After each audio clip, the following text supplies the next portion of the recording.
Goeiemôre, ek is Celine van Skalkwyk. Ek is deel van Foundation for Cross-Cultural Education en hier het dit op ons hart gesit om Arise Africa Missions on the Move te begin. Dis sommer 'n dag wat ons julle na toe wil uitnooi, die 31ste Januarie by Glencrake in Pringle Bay. Ons gaan sommer almal bymekaar kom, fees vier oor wat die Here mee besig is in Afrika, wat hy al gedoen het in die generasies voor ons, wat hy mee besig is in ons generasie en wat ons wil oordra aan die volgende generasie om ouens betrokke te kry by sending. Kom ons vervul die taak van sending, as ek dink 472 volkegroepe in Afrika as kontinent alleenlik wat nog nie die evangelie ontvang het nie.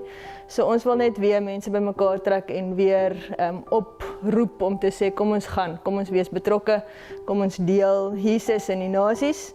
En hoe lyk dit prakties, ook waar ons is, plaaslik en verder uit, en hoe kan ons hande vat? Daar gaan verskillende uitstallers wees ook tydens die dag, verskillende sendingorganisasies, gemeentes wat kom uitstel en kom deel waarmee hulle besig is. Onthou, die 31ste Januarie 2026, 9:00 die oggend, Pringle Bay, by FCI se sentrum, kom wees deel van die Africa Arise Missions on the Move werkswinkeldag, kom luister, kom wees deel, kom praat saam, kom eer die Here vir wat hy doen in Afrika en wat Afrika gaan doen, ook om sy koninkryk verder uit te bring.